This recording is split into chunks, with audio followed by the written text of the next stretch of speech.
We live in a twilight world. Our world is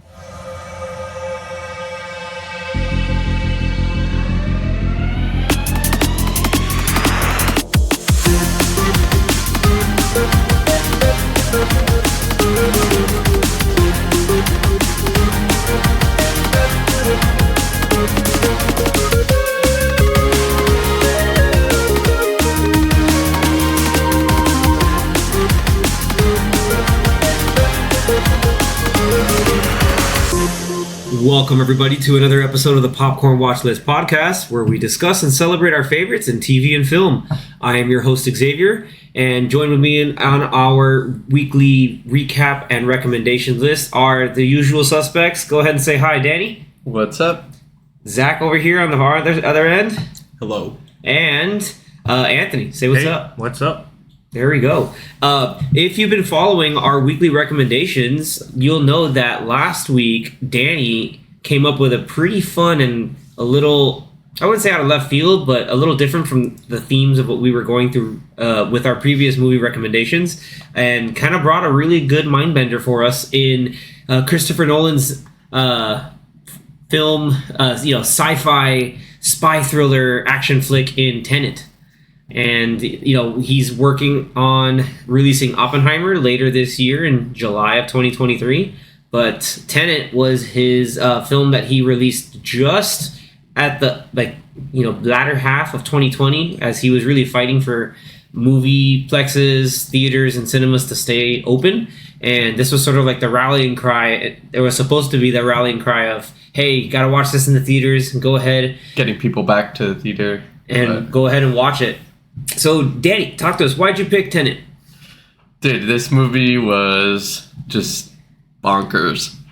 I had seen it a couple times before, and it was one that I think I wanted to talk to you guys about and have a discussion on it, because I feel like it wasn't really talked too much on. I didn't see it in the theaters, but I know you guys did. Yeah. Zach hadn't seen it, so I thought it was a good one to get us all together to talk about it. I know Anthony had the distinct pleasure and honor of watching it in its first IMAX release. Oh yeah, it was awesome and not awesome at the same time, because as good as the sound is in the Fort Lauderdale Real IMAX, visually the movie was great, but sonically or audioly, you couldn't hear anything. Almost every moment where people were speaking, either the music was too loud or just the sound of their voice was muffled, and so it was like, it was very bad. So yeah. The first time I watched it, it looked cool. I sort of understood it, but not really, because I just couldn't. A lot of moments in this movie, people are talking to each other and doing a lot of exposition. So yeah, I didn't really understand the movie until I saw it the second time with Xavier. And that second time, he stressed, we have to get the captioning devices. Yeah. We have the captioning devices. And because I remember hearing and reading online initial impressions, like, man, the sound mixing is just off. Like, it's really just, the levels are bad. Something happened when putting the movie out to, digital release to the projectors, and how it's syncing up. Something was really bad. So we asked for it, and oddly enough, the staff at the local theater were really cool about it. They're like, yeah, here you go. You'll have one of these, and it's shaped perfectly enough that you can put it in the cup holder. So I'm watching it, and weirdly enough, to my surprise and to Anthony's as well, he was kind of looking at me like, hey, I can hear this better now. It was better in I guess a normal movie theater instead of a IMAX with huge speakers. So unless Nolan expected this, you're not supposed to hear anything. Yeah, who knows? Even the beginning, because the protagonist is in his mask as he's kind of infiltrating and sneaking into this whole thing, and he rolls up to try to give the secret message, but all you hear, and you'll hear it in our intro, we live in a poor world. And then, with all the hullabaloo going along, the asset that they're sneaking out, he's just like, what? There are no friends at dusk. I'm reading them oh, okay, cool, spy stuff.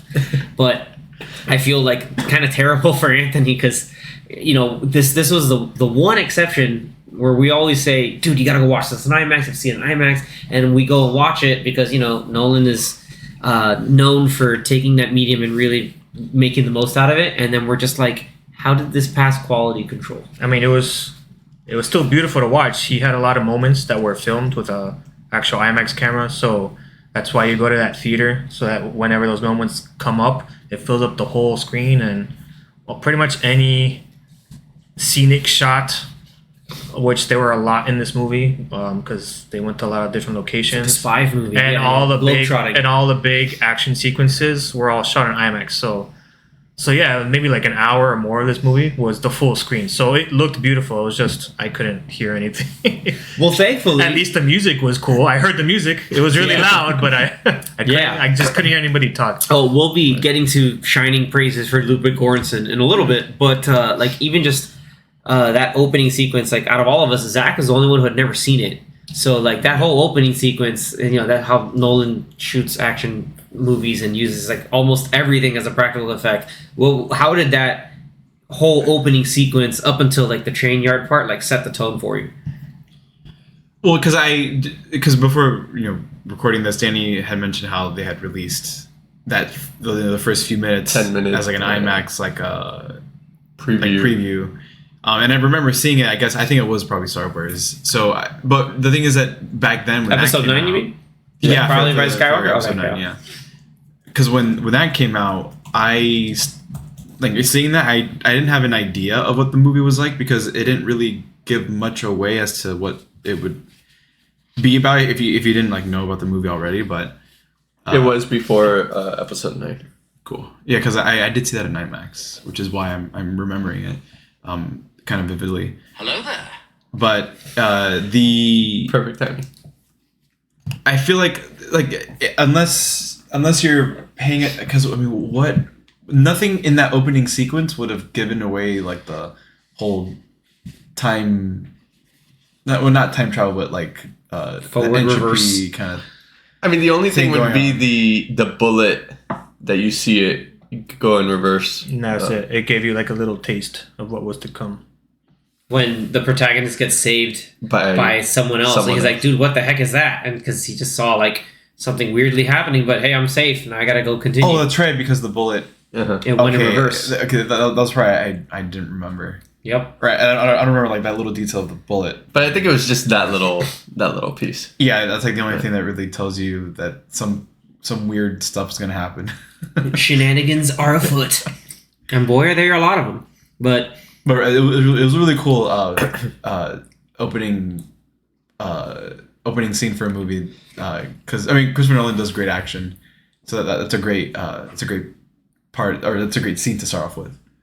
For sure, one of my favorites to start off a movie. Yeah, and it shows how in like that always these establish or opening kind of action sequences. It establishes certain traits of the character that's being highlighted in that moment. So like, it even goes back to the Dark Knight. That whole opening heist sequence just helps explain the elaborate, but the almost crazy, chaotic, but still planning. Like crazy like a fox master planning that the Joker is all about. So even with this movie, it shows you immediately, like, he takes the bullet out of the chamber and catches it. And by he, I mean the protagonist, played by John David Washington. And immediately you're like, okay, this guy's competent. This guy knows, this is, running the numbers for him. This man knows what's up. Like he's come ready to play. And it's showcased all that. Like he's in the middle of this operation. He's able to improvise when things don't work out right. And again, something weird's going on with, that establishes the main kind of like theme or gimmick of the movie. And then, we get that all of that leads up to the title card, which I think was really a really cool way of just getting it set up. And then the score in that intro sequence was Rainy Night in Tallinn. That's incredible. Yeah. And I think even from the preview, when hearing the score and like Anthony and I being really hyped that, oh man, Ludwig's doing the score for this, and hearing that, we're like, oh, this is going to be great. This is going to be awesome. And honestly, like, yes, like it's perfect. Like the score fits the movie perfectly. There are a lot of times where this score is really all being able to the film score, you can hear things happening forward, also going in reverse. And it fits extremely well with everything that's happening. And that really comes down, like, the whole gimmick of the movie is the whole idea is like there's this, super secret spy organization that's trying to, in essence, fight the future and preserve the present. And they do that by playing with physics and playing with, molecules and atoms moving forward in time, and then finding a way to have those molecules and atoms moving backwards in time. And I think the movie does a really awesome job of establishing that the word Tenet is basically like the code word to, what he says? He says unlock doors, some good doors and some that are not so great. And the gesture. The gesture. Clasp your hands with your thumbs up. Molecules coming together, I guess. Yeah. When all the little pieces mesh together. Yeah, everything is a freaking palindrome. Like the whole movie should basically be palindrome. And what's cool is that as you establish the weirdness of things going backwards, and it's a great way. It kind of sets it up. But then we also get, like, from the scientist, the sentence she gives to protagonist. It's almost like telling the audience as well. It's like, don't think it, just feel. And for a lot of people when this movie first came out, they're like, I guess I had to do that because I was really confused. But I really think this movie benefits from multiple rewatches and rewatching it more and more. There can be some things that are a little confusing, but I think overall it's like a fun puzzle for me to figure it out. Yeah. That, and I've always loved spy flicks, and, like, growing up watching a whole bunch of Bond movies and Mission Impossibles. It's just, and you add Nolan's kind of trait to having to deal with time, displacement and those type of, and then other fun sci-fi gimmicks on there too. It's pretty dope. It's pretty damn cool. Kind of reminds me a little bit. I don't know if you guys have seen. It's one of Nolan's earlier movies called Memento. Mm-hmm. Absolutely. I feel like this is like the next level of. So Memento. You've seen it, but Zach, have you seen it? Nope. Look at this kid. Still has not even seen. He hasn't. We need to learn him about Nolan. I don't think I've seen learning about Guy Pearce. I haven't seen anything before Batman Begins, I think. So you didn't see Prestige? That was after Batman Begins. Oh, yes, it was. It was right after. 06. Like 2006, I think. I think it was right after Batman. That movie's so good. Yeah. But did you see it? Yeah. I haven't seen anything before Batman Begins. Anything after, or including? He doesn't know about Memento. So you didn't see Insomnia or Memento or Following? I guess was like his real first movie. I haven't seen Insomnia is really good. There was that time where you had to travel up north. I'm like, Danny, you should probably just watch Insomnia. Because, sunlight's going to be up there for 18 hours out of the day or 16. When you went to Alaska? Mm-hmm. Yeah, I was like, dude, you're going over there. You might as well just watch Insomnia. But next one. Fitting.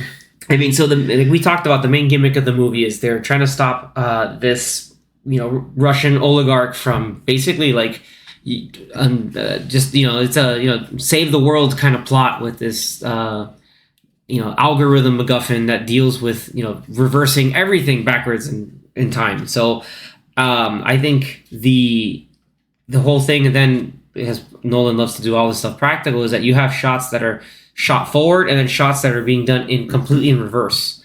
One of the highlighted scenes of that really is when they're in the Freeport in Oslo. I know Anthony has dug through all the stuff he's seen, all the makings of and everything.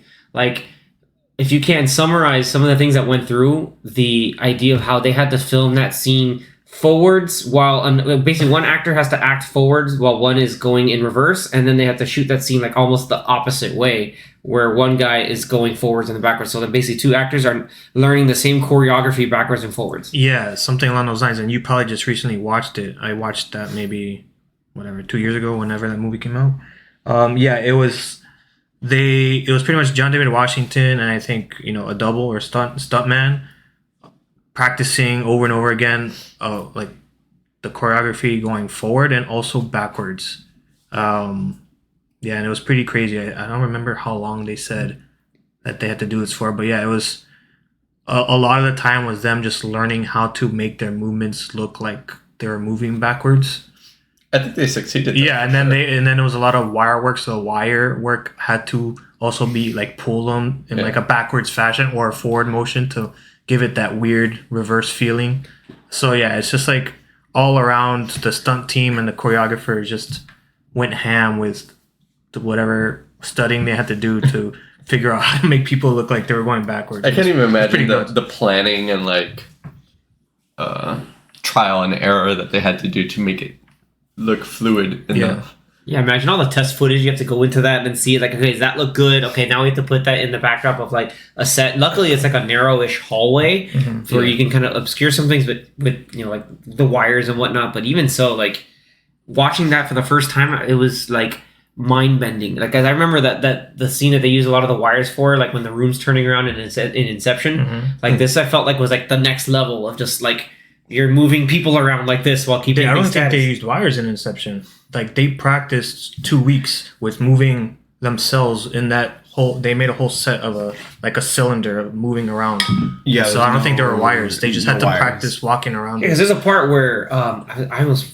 Dang, I just forgot Joseph Gordon-Levitt's character. His name. It might have been. There might have been a wire to like reduce how they would fall, but there weren't wires helping them like walk around it. Yeah, I know. Like there was sequences like they're going forward or backwards or something like that. There might have been like a pull or something like that. That was only. But everything else, it's just like. But when they're actually like fighting as it's like turning, like all that is real. There weren't any wires going on. But yeah, like Nolan has the cachet in Hollywood at this time to do stuff like that, where he can build huge sets, take lots of time to do these sequences that, if you think about it, that sequence in Inception is only like maybe like 30 seconds. So it's like they probably spend a buttload of money making that set and that whole mechanism, and I think it took them 2 or 3 weeks to practice all the choreography, and it was for 30 seconds of the movie. I mean, it was kind of stretched out, but but in total, like that whole right, and the same thing with this movie in Tenet. Him fighting himself in reverse. It's not that long, but I'm sure it took a long time to. Yeah, it's a couple minutes, but imagine that's like at least months of just practice and just the planning. Just so like, okay, so in this moment, you guys are going to be here, and then we're going to pull you and flip you up to make it look like you're doing a suplex or a reverse suplex in this moment. It's like, it's crazy, man. Yeah, like he's like the stuntman in the covered up portion of the protagonist, like German suplexes himself, but that's because it's like going backwards and like it's or wild. When he's crawling backwards to get the gun, but then when you're looking at it the first time, you're like, what the hell is happening? Like, what's he doing? Why is he swinging this way? It's like, because he's trying to get himself back into the turnstile. But yeah, like the movie like has all the trappings of like your standard spy movie. It has the certain that talks about the big bad. There's a whole like you have to like definitely would be reductive to say that Kate is basically just a like a Bond girl, but she definitely has agency. Like she's stuck in basically married to a madman and basically an arms dealer really. And it's there's the whole idea where the protagonist needs to kind of be suited up and look proper, especially speaking to Michael Caine's character. He just gives him a blank card and he's like, we'll sort the bill later, just buy whatever you need to buy. Yeah, he's like, if you gonna talk to these people, you can't be shopping at Brooks Brothers. And I remember watching, I was like, wait, Brooks Brothers is pretty good. Yeah, but he's pretty much saying like you gotta go up to like billionaires and you can't be looking like that. You gotta walk up as a millionaire status, not I make 6 figures. Like, no, you gotta be making 8 minimum, buddy. 9 even. Anyway, and he's coming up in boats. He's there's a lot of the globe trotting where they could take themselves to Italy, then to Estonia in in Estonia, then going to somewhere in Siberia. They start in Ukraine. They're somewhere I forget the strait between like Finland, like Ukraine, and then they get to like London. They go through the boat. He's on the boat while he's kind of like recovering from the jaw injury that the protagonist has in the beginning. But it's really cool. He recruits his partner in crime in Neil, which we'll talk more about in a bit. There's cool gadgets to break into places. There's more people in finding out that Priya is part of Tenet and understanding there's the secret code words and phrases. There's silencers. There's breaking into places, stealing stuff. It's awesome. And Bungee jumpable. Bungee, is it bungee jumpable? Is that even a word? That's what he asked. Reverse bungee jumping. He's like, I don't know. Yeah, I don't think bungee jumpable is a word. Reverse bungee jumping. He's just like, we're going, we're going up. And it was cool seeing Robert Pattinson kind of get his James Bond on. Really competent. There's a lot of good driving. I think he drove his own stunts, or he drove in his own car anytime they had to drive In reverse? No, No. that was John David Washington. Which is another thing. That was another thing. So the movie, and then it was really cool. Is Kenneth Branagh as sihT is. He's the perfect I'm just not more than just generic bad guy. You can tell there's something behind him, and it was really cool figuring out that you realize that people from the future are sending stuff in backwards to kind of help them change their future, and he was just he's the guy in the right place at the right time. He's just, I found a thing. Here's my name, and it has all this stuff for me, and because the future said it. Because we all talk about posterity, and there are a lot of really fun concepts. How being able to put things forward and backwards. You start with things, and then later on, you start realizing they're doing this with people, and that's when my brain started hurting a bit. But I was like, man, this is so cool, even though my head hurts. And I feel there's the real halfway point of the movie where things go full. You get to a certain point and then you got to go backwards. Is when they finally get to the heist to steal the what they think is 241. The 241 on the highway. And Plutonium, right? Plutonium 241. Yeah. So the whole highway sequence, and you start seeing other things are backwards. Oh no, this is gonna be bad. And you even see it. I remember Zach watching this. He's like, wait, how is that broken? And then as they're going through, you see it go away to not be broken. The mirror. Side mirror. I was like, that looks broken. Was it? Didn't they just get there? It's it doesn't make sense. Oh, and then no, it's not. It's a bad rental car service. Well, no, I figured that was gonna happen before it happened, but I was just okay, it just seemed kind of weird. Like they would show it in some shots intentionally to you pick up to then highlight it once it shows and so then the whole movie you have this spy thing of getting through trying to help stop stop the end of the world or stop the doomsday device, but there's all these little clues that things are happening simultaneously. There's a lot of to quote Whovians, all the timey-wimey stuff going on. Everything from Kate talking about, I was here in Vietnam or whatever with my son, and I saw some girl jump off, and I was so jealous because she looks so free. Yeah. And then that's spoiler alert, it's to the fact that was herself at the end, finally doing the thing she wanted to do for so long. And she just jumped and dove like a badass. She's like, damn, I want to be that. It's man, that is you. You will be that one day. And that, and obviously the protagonist fighting himself, so he doesn't, touch himself in the middle of all that. You have the highway sequence, so you have cars then driving forwards in reverse and less backwards and the scientists said it the way we perceive time is too linear for us to understand that, so it's going to look like it's going backwards when it's that person's perspective. They're actually going forwards, and we're going backwards. It's nuts. And that part where they spoiler alert, when he's in the car and it explodes or implodes in reverse. Spoilers. And it was he freezes instead of on fire. That threw. He survived hypothermia from a gas explosion because the heat is leaving because that's how entropy works. There was a quick throwaway line that one of the lady soldiers told him right before he put on the mask before he first went out in reverse. So if you didn't catch it, you'll be wait, what? Why is this happening? Yeah, it's fire burns this other way. You need your own oxygen because your lungs breathing in reverse can't take in the air. I was like, what? They're giving him the crash course, and then what does Ives, played by Aaron Taylor Johnson, say? This cowboy shit. It's looking in disgust. He's like, pure cowboy shit. I don't like this. And he's like, I'm gonna go anyway. And then so he has the tank, and it's interesting because then you saw sihT when they're doing the first drop or whatever it is, on the middle of the highway. He had the mask on, so then you go, that's what's going on, and then he realizes oh damn, I got played. I gotta go back this way, and it's cool because even in that highway sequence, they're hearing radio sequences, and Neil is looking he's like, don't you speak Estonian? He's like, yeah, this is in reverse. This is in reverse. This is backwards. And then so he puts on the radio again as he's now going in reverse, and he hears what's going on. He's like, oh, he lied. It's a dead drop through this thing. Yeah. But then all of that is happening because, as we find out later, like when you go backwards, you've already kind of sort of seen what happens, so then you can kind of tell the other forward end people what's going on, which is why then you have this great like mind game sequence that sihT does to the protagonist, where like he like is speaking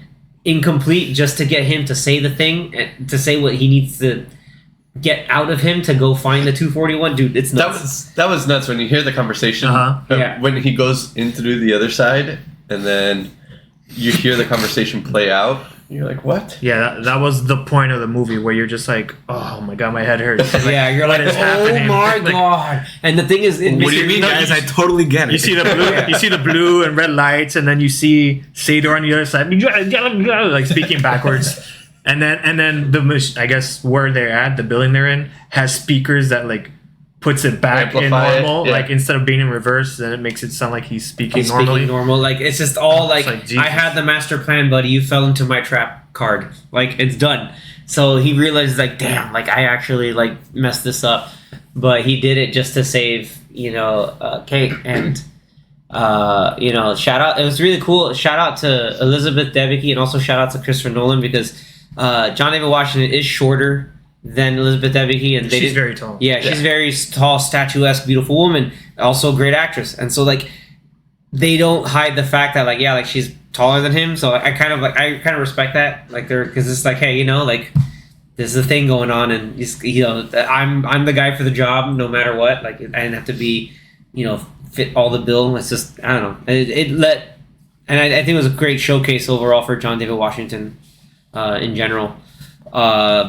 And yeah, like then they start showing that like on the boats they have people that are able to already go in reverse while they're on the boat, or like, okay, you have to go in reverse at this time and at this time. So you realize that there's a whole master plan to all of this. And yeah, they had turnstiles on the freaking they had boat. turnstiles everywhere. And even friggin', Priya's like, oh yeah, we can do this too. Like we fight fire with fire. Like we got to do that. You're like, and you even see the protagonist like, this is getting out of hand. But just at the beginning when she's like, we're being attacked by the future, just like, oh my gosh, what's happening? What is going on? Just attacked by the future. There was one part where she was like, well, how do you communicate with the future? And it's like, well, any email, text, or whatever posterity that's how you communicate. And you're like, wait, yeah. That's what we call in the business and other movies and TV shows that do this. We call them time hacks. You basically tell your future self something, so then if you can communicate with the future generations, or in some cases future selves, you like hide something somewhere so that you find the future and then say, hey, I'm actually going to then find that and then help you act on that, because now knowing this thing, I can send this backwards and then give you the hindsight to change it. But then that creates these weird like grandfather paradoxes of like, can you actually do it or not? And whose head hurts? Wait, grandfather or the... Or bootstrap, sorry, it's bootstrap. Causal... Bootstrap, not causal loop? Or no. is it the same thing? Well, they did... Neil did explain the whole grandfather paradox in his version of it in this movie. He's explaining everything to Kate while she's like recovering, and he's like, let's start with every law of physics. It's like, okay, cool. Now we're going to reverse those and break them, because that's what's happening in this movie the whole time. But yeah, like Anthony's point, the action sequences, like being in forwards and reverse, like we get everything with like, an actual bought 747 to crash into a hangar in Norway. And then you have all that sequence of being done forwards, also being done backwards, because as we find ourselves, the characters have to go back. Like, where can we find a turnstile to go back this way? Easy. We gotta go to the place where we used before. You're just like, oh. And then you have multiple versions of them at the same time. Yeah, you have two versions of. We were just watching it again right before recording, and they're like in the ambulance moving, and then you see their previous version moving of backwards. Moving away. backwards. Yeah, because that's needed to happen in order for them to get to where they are. Like, it's nuts. It's like but at the same time, it's like, our two versions of themselves are existing almost in the same space. Not the exact same space, but almost, because, on top of each other would just break the universe, like what Doc Brown said. You create a paradox. And then let's not get started with Neil at the end. There's like Dude, the whole 5 versions the of whole him there. Stalsk. The great thing is that Stalsk 12, this whole giant big set piece action sequence, is foreshadowed by Michael Caine's characters, and like, oh, there was an explosion that happened in this At the town same time. that used to be Sator's original hometown. Yeah. And so, like, then we get that, like, oh, that's the explosion because there's a big ass battle that happens there, and we see a whole battle that's happening both forwards and backwards, and like the forward team's like, oh, we on the forward team have the hindsight of the team that's in reverse already went through this battle and is giving us all this information to get back. So the whole what they call temporal pincer movement. Yeah, so the title Tenet, if you have the red team and the blue team, 10 minutes in between. Yeah, and 10 on their watches. and 10. 10 and 10, yeah. Tenet 10, backwards, 10. and then crazy. That's a little thing that it's just like, oh yeah, Palindromes on palindromes. red watch, blue watch, and just it's all the whole. I remember when this It's movie, like a tenant within a tenant. It's Inception. like when the movie, Tenception. like when the Tenception. movie first came out, people were speculating, oh, this movie is like maybe a palindrome. People were like, oh, this is gonna be Memento on crack, or just like there's gonna be a focal point in the middle, and then it's gonna go back, and it's gonna be read almost exactly the same way. Yeah. Where it's just like but I like that something thematically it different, works. like different locations, but it was technically that timeline. It got to a certain point and then back. Yeah, because It was it the end. ended basically at the beginning of when the first Opera House mission yeah. happened. Like it the same timeline wise, time. it ends right at the beginning of that. Mind blown. It's pretty out of hand, and then it's just like, oh, you got to do it this way, and because it's nuts. It makes you think, because then you have to like, if you're over here, then you have to go this way, and then you have to kind of like bounce around away from another version of yourself that's basically still existing and going forward to then get to the point of where you have to go backwards, so then you can continue on the timeline without you coexisting and creating a paradox. You guys more confused now? Okay. I think we are. So yeah, especially Anthony loves to point this out. It's like by the end sequence, there are at least 3 Neils that are accounted for, and during that time, if that's around the same time as the Opera House thing, then technically there's 4. another Neil. Mm-hmm. Because he's at the opera. He's in that mission, and he goes and saves him. He saves the protagonist with the reverse bullet. And then there's the big fan theory about Neil is that like if Neil is actually Max but grown up, that then is gone back in time in reverse entropy for so long to handle all this other stuff going on, to then be able to exist in this time zone where he's technically also a kid. Do you Mind-breaking. keep aging if you're going back? Yeah, because it's like the slowest form of time travel. Yeah, it really is. Like you technically are moving backwards in time, but like you can. You're not de-aging.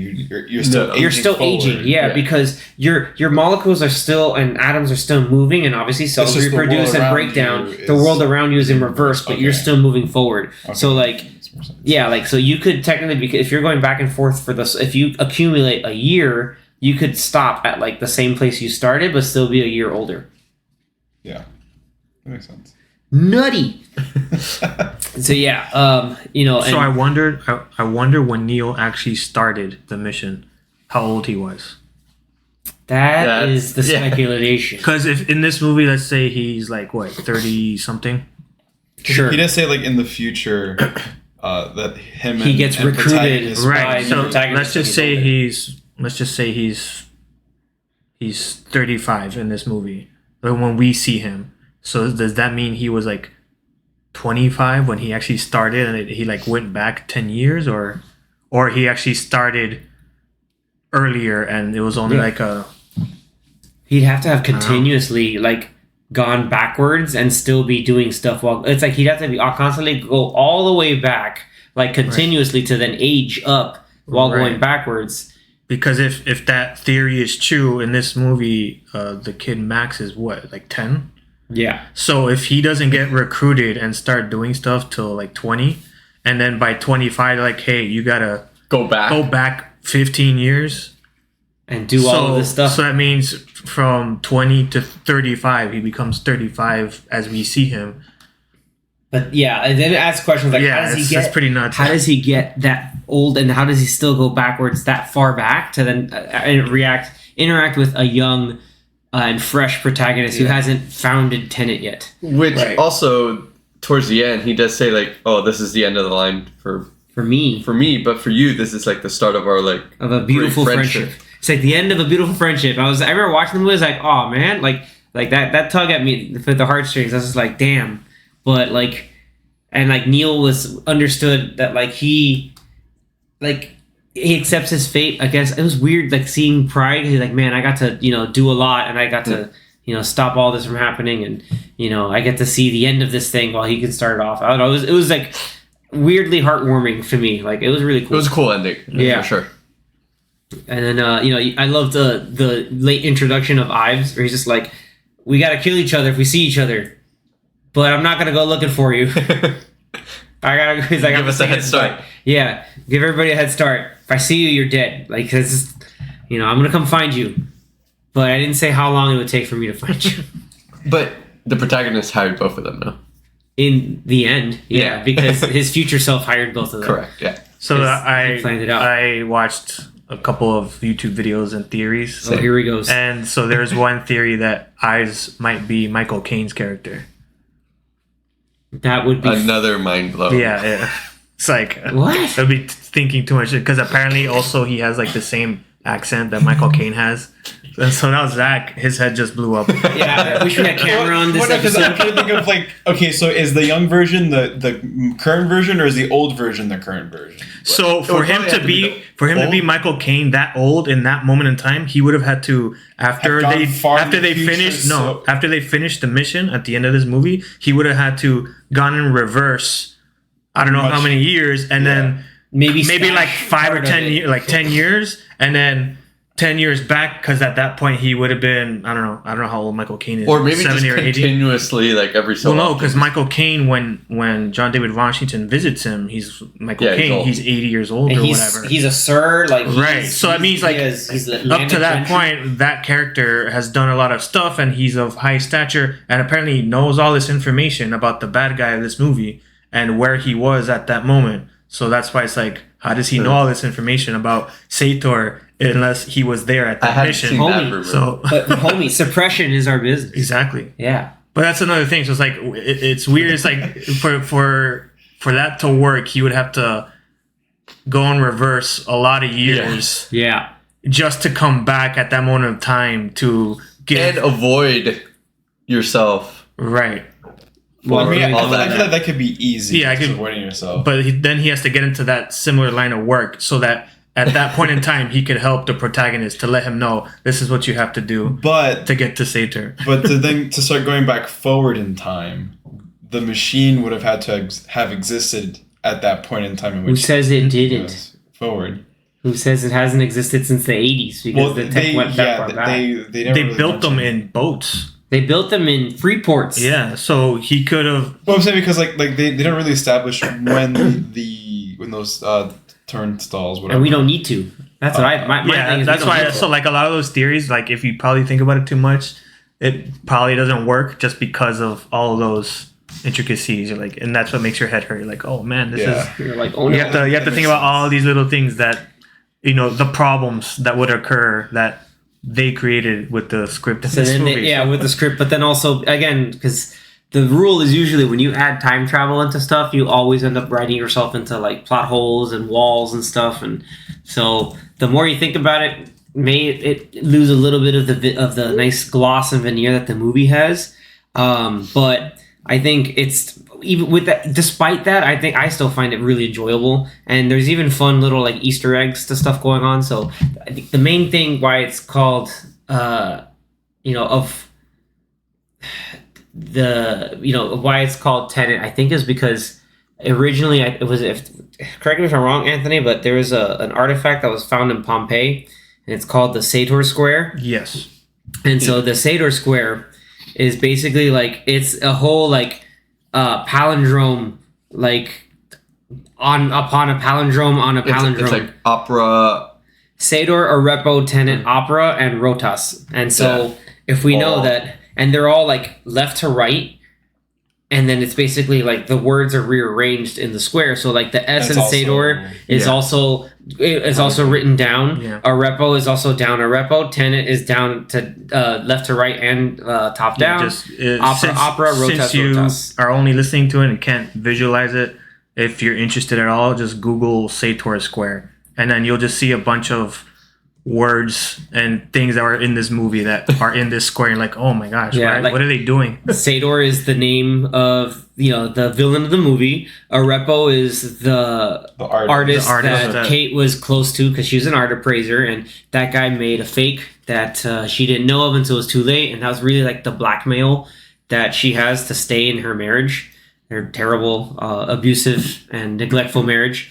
Tenet is the name of the organization that's fighting sihT and also the future, as we see. Opera, the opera house, and rotas is the name of is the company that sihT made to establish. And did he make it the company? Yeah, it's the company that he created for the turnstiles, and it's also sihT backwards.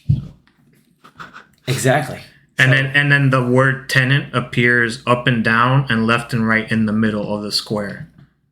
Yeah, it's out of hand. It's in the middle, so it's a complete and utter palindrome. Like it's so like left to right, up to down. The more you realize like, okay, this is the idea. Like, hey, this looks cool. Let's make a spy movie with this, and also throw in a whole bunch of sci-fi in here. That was a fun little Easter egg, and the fact that like I remember Max as a kid, he mentioned something like, oh, the father said or whatever, we're going to Pompeii. I was like, that's where they found the sihT square. If I'm not mistaken. Yeah. It was found in Pompeii. And they're like, oh, look at that. Like, you're going to a place where that thing was found. There was another one. I know Danny found some other stuff too, right? Well, we were, some of the other ones that I picked up on was the Oppenheimer. They mentioned Oppenheimer. And that's his next movie. It was the next movie. Uh-huh. Let me see. Because I was also going through some YouTube videos. Yeah. And I saw a new one the other day that I hadn't seen years ago when I first watched it. And I didn't notice it, or I mean, I wouldn't have known because I don't speak this language. But so this guy in his video said that, you know how in the movie they show that that Neil has a backpack and he has like the string with like whatever, a coin or whatever. Yeah. And it's like a red string.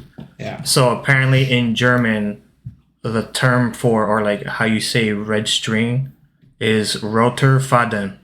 And then this guy's like, and the definition of roter Faden is a symbol that leads you through a story from the beginning, middle, and end. And so a stretch, but I know it might have been if it wasn't intentional, then somehow it worked because he has a red string on his backpack, and it sounds a little intense. Which we see at the beginning and then we see at the end, right? And that's how you know. I never saw it in the middle though. Was it? No, but they're just saying like he's the character that explains everything to you throughout the whole movie, which is true. Because then when he finally realizes, I know more than I know, dude. I just recruited me, because someone said, hey, I'm the guy. It's actually because you told me I'm the guy. I mean, when he let the protagonist go in the airport sequence, and the protagonist asked him, I took care of him. Yeah. Then we see it later on, and he was like, oh, okay, like, it's all good. Because imagine if I had told you, if it was you, like, would you have done anything different? Like, we can't risk that. Like, what's happened. Yeah, I even Googled it, like what is roter Faden, and it says describes the existence of a central logical structure which helps the reader/audience follow along, and also says is a German expression. It is literally translated as red thread. However, its meaning is common thread. So it's also like he's a character that like threaded everything along. Like it is a stretch, but yeah, it was pretty cool. I was like, I never saw that. A couple years back when I was watching videos, I was like, that's interesting.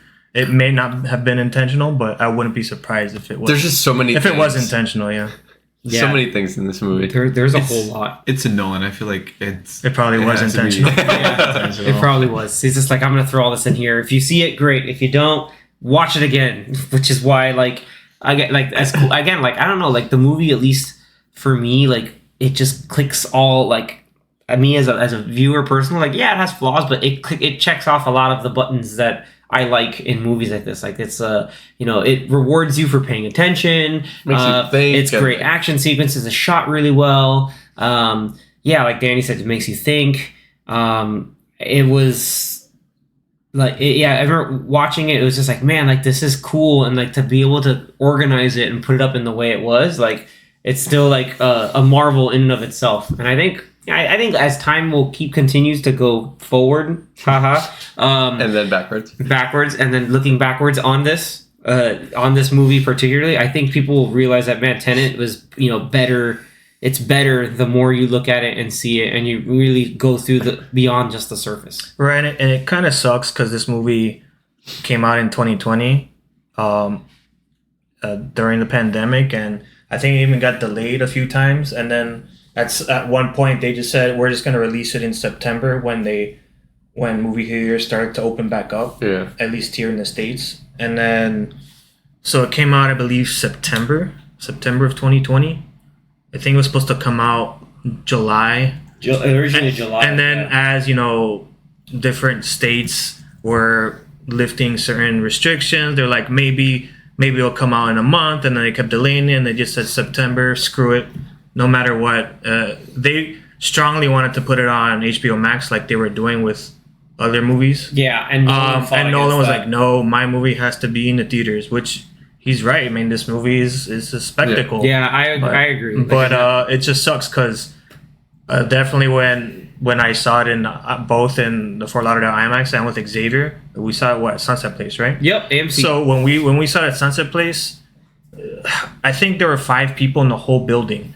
And I watched a few movies during the pandemic, and I know people would always like think I was weird because I was going to a public place, and I would tell them, well, it wasn't public because there were 0 people. Yeah, like barely anybody here. Like there wasn't anyone there, so it was actually very safe. It was safer than going to Publix or any grocery store with a mask. Nobody was there. And plus, a lot of movie theaters at the time were blocking out rows and seats in between people every other to make sure everybody was social distancing. In your group, in this other group, yeah. So it came out at a really bad time, and so I don't think enough people. I mean, definitely people didn't really watch it in theaters, and then even when it came out on HBO Max and on digital, I don't know how many people actually watched it that year. I think maybe more people saw it by the end of the year till the following year. So it didn't really, if it's popular, I don't know if it's popular, but it didn't really catch popularity till maybe the middle of 2021. My thing is,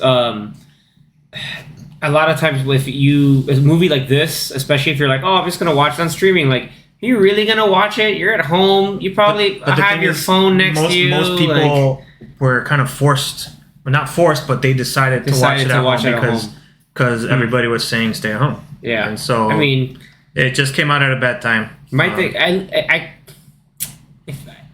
if there wasn't already like HBO or like Warner had a lot of stuff going on right now, I would find a way to try to do like a limited re-release of the movie. Just be like, hey, rewatch it again. It would be cool. Hopefully, like if they re-released it in IMAX with proper audio, that would be amazing. But I'd be down 100%. They should just do that again. But they should do that with all his movies, because I would actually go back anytime if they said, hey, we're bringing back Dark Knight in IMAX. We're bringing back Interstellar. Yeah, and any of his movies. Ever since Dark Knight, he's been. I know I've mentioned this before, but he's been using the IMAX camera for all his movies. He's the king of IMAX. So if they ever re-release any of his movies from The Dark Knight on, I highly suggest to go watch them. Is it Oppenheimer that's supposedly shot entirely or majority of it in IMAX? Most likely. Every movie that he's done, he's filmed more and more scenes with the camera. But I also heard that Dune was going to be shot 100%. Dune is 100% IMAX. But what kind of camera though? Because they're different IMAX cameras. Yeah, there's digital, and then there's like the standard, the regular like film. Yeah, Dune might end up being digital IMAX, which is not the same. It does expand the screen a little bit, but it doesn't fill up the whole screen when you go to those real IMAX theaters. Because I want to see if there's anything. Like usually, if they're called like IMAX Red, Those are the digital ones. But apparently, like Oppenheimer's shot, at least the main thing I just initially saw is the fact that they're shooting stuff the IMAX resolution, but also in black and white. Oh, And he's like, it's the first time we've ever been able to do that. So, Always something new. well, which is cool. we saw a trailer. I think the last time we went there, and the whole trailer was the full screen. yeah, that's what we saw it- Top Gun. Yeah, so it might be Yeah. the whole movie might be Top Gun and Avatar. IMAX. Yeah, here it just says that it was shot entirely with IMAX, but it doesn't specify The types. the type of IMAX. The I was gonna say the sandproof versions of IMAX. Anyway, well, so like I know Spice proof. I'll open the floor up because I mean, really, like I don't want to just shortchange my rating because I want to hear what Danny and Zach and Anthony and I are kind of like the subject matter experts of the movie for this movie this night. But like, I'd love to hear Zach and Danny your overall like final take. If you have to put a score on it, what would you score? I'll go first since I guess I'm the one that recommended the movie. I think I'm gonna give it a 9. A 10, not a 10. 10 out of 10. A reverse 6. Oh, Yeah. A reverse. nice. Like it's not a perfect movie, but I love it. I enjoy it so much compared to like some of the stuff that may not make sense or go through. But I think it's just an enjoyment. You feel it. Yeah, you feel it. What's happened happen. I don't know. I just really enjoy this movie, and the more I see it, the more things I pick up on it, and the more we discuss, the more theories we come up with, and theories we hear on YouTube, and it's just one of those movies where you watch it and since there's no sequel and not a lot of explanations, like you come up with your own kind of ideas, and I don't know. It's awesome. Yeah. What would be the sequel's name? Tenet. 11? I don't know. The E's are 3s because they're just gonna skip 2 and go 3. It's called Race Car. It's called race car. It's called radar, and then the part 3 is race car. Yeah, man. But What about we you, can't Anthony? know. We can't know the name of the sequel because the policy is to suppress. Whose policy? Ours, my friend. But yeah, I'll give it a 9. All right, Zach, you go. Oh, okay. Yeah, Zach goes. Since this is his first time. watch. First time. Yeah. Yeah, and because it's my first watch, it's not gonna be as high as Danny's. Yes, it's a rating. 5, and then the second watch will be like a. No, not a 5. It's more like a 7. I think is a reasonable score to give it. I think after if I watch it a few more times and I start understanding more and getting some of the concepts of how like the whole thing works. I mean, I get how it works, but like just plot wise, Yeah. like how it really works well with I the wish plot. we had a video of just Zach's every Trying to mannerisms right now. explain. It's like, but Charlie Day with red dots. That was a great episode. But yeah, I think giving it a 7 is a good score for now, That's pretty solid. and I hope that it goes higher than that. The more that I watch it and I start making more, or it starts to make more sense to me. Nice. Because I mean I do prefer some of his other movies more than this one, like Interstellar or Inception. Like those are great films, and Dunkirk too. But this is still up there, but it's still on the low end of that. It's like on the low end of great, but still great. That's what I understood out of that. It's kind of great. Yeah. Kind of. Ah, All right, Anthony. Nice. Yeah, this one's tough because kind of what Zach was saying. Like, I really enjoy it, but I could also like name its flaws. I mean, if you do a movie like this, there's always going to be some form of plot holes in it. And I think it's like Nolan at his most Nolan, going like full it's full on timey-wimey stuff. And so I think maybe he went a little too far, and I'm sure most people watching this movie, I mean, I still don't fully get this movie, and not that I'm like a master at understanding movies, but I feel like even Inception, like I understand the majority of his movies and other not thought provoking, but just thinking people's movies. But yeah, this one, it's really cool. The look of it, the sound of it, all that is cool, except for the first time I watched it. So I mean, it sucks that was my first experience with it, but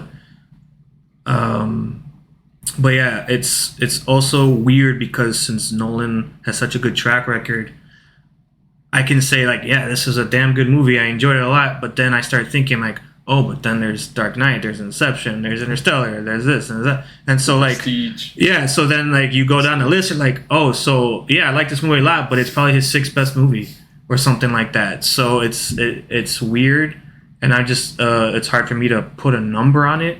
I would say I'm like teetering on like a 7.58, and if we were going to do like even smaller decimals, I'd do like 7.8 or 9. So maybe I would do like the hardest of 7.5s. Oh my god. Just The hardest of hard- 7.5. an 8, but in reverse. So 7.9, I guess is what I would do. But yeah, I would say it's like, to me, it's like, because I would rate some of his other movies like up there with like as 9s.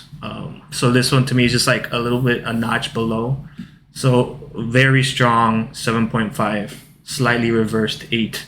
Slightly reversed. 8. Only for this movie. Damn it. Nice. I'll keep it short and sweet. Anthony almost took my gimmick at the end. I'm gonna give it an 8 because it's reversible. Oh. There you go. But just the like it weirdly the movie kind of like I'm into it and I get it, even though like there are a lot of there's some of the specifics that are just like okay, that can get a little confusing, but like overall like the movie tells you is like don't think, feel, like go off instincts, like okay, I get this makes sense, not because you're telling me it's supposed to make sense, but like watching I was like I get this is cool, and then other little things just really captivate, and I really think that it's like a lot of the little things help make it really good. Like all the supporting roles in the movie are really great. They're really fun. The movie definitely feels like a modern, like spy flick with a sci-fi spin. John David Washington really absolutely kills it, and like the whole fight scene in the kitchen I thought was like perfect. Like all right, cool. We've gone again in establishing how badass this dude is. Like he got out of that when they're like, oh, we want you to watch this man get brutally tortured and beat up or whatever. He just gets out, ruffles his suit a bit. He's like, yeah, that was no big deal. Like, and she's just like, damn, apparently he doesn't get what he wants all the time. The cheese grater. Oh my god, the cheese grater. Oh yeah. That first Yeah. sequence was So yeah, again, those sequences they're choreographed really well. Like the whole like I love the double bazooka shot of the tower. At the very end, you're just like, what's happening? Oh my god, they're doing this. And like it's just thinking about it how they practically shot that. Like it's a whole nother like topic. But The reverse car driving. The reverse running and walking, like there's people who have to walk backwards while people are walking forward. It's out of hand, the movie. And so like just for that and the feats alone, like that strikes me as something that not every filmmaker can do. And whoever's gonna do it, like Anthony said, let Nolan try to out Nolan himself to be the most Nolan-esque of Nolan movies. So solid 8. That's what we got. Next up is Zach. What do we got for next time? All right, so after some thought between a couple of movies, After some popcorn munching on the popcorn watch list, go ahead. I think what we're gonna watch for this week is Tenet, but in reverse. Well, So put the movie in reverse? go in the turnstile. The whole movie and has to watch be the movie in played reverse. backwards from end to beginning. We have to go in the turnstile and then watch it in reverse and then go back forward again. Wouldn't that be My something? head hurts. No, please don't. Help. I wonder if that would be even more confusing to watch it backwards. Watch it make more sense. Watch it. Imagine. Watch That'd you be just cool. go into like a catatonic state. No, I'm kidding. Go ahead. All right, so for the actual Quit movie, stalling. No, I'm kidding. For the actual movie, I think I've settled with one from the 80s. It's, Right. from back in X the day. X is super happy right now. Back in the Grinning. day. I'm grinning a little bit here. All right. What do we It got? is a Is there war? I don't even know if there's war in it. I think it's a war movie. You think it's a war movie? He just read the title and he's like, "Oh, it's from the '80s." And what I know the movie War Games. I just the thing is it really War Games? No. The thing is I've only ever seen the one famous scene of this God, is movie. it Red Dawn? Dude, spoil it. Why are you spoiling yourself? The one famous scene of this movie that's like very iconic. Oh. But I know nothing else of the plot. Okay. Is it Is it? I think it's First Blood. No, it is Full Metal Jacket. Oh my God! Oh, so the opening sequence. Okay. Yeah, I mean, it definitely is a war movie. Yes, 100%. Oh, it is a war movie? Okay. That was the total. Yeah, I mean, shot. just you don't know what war?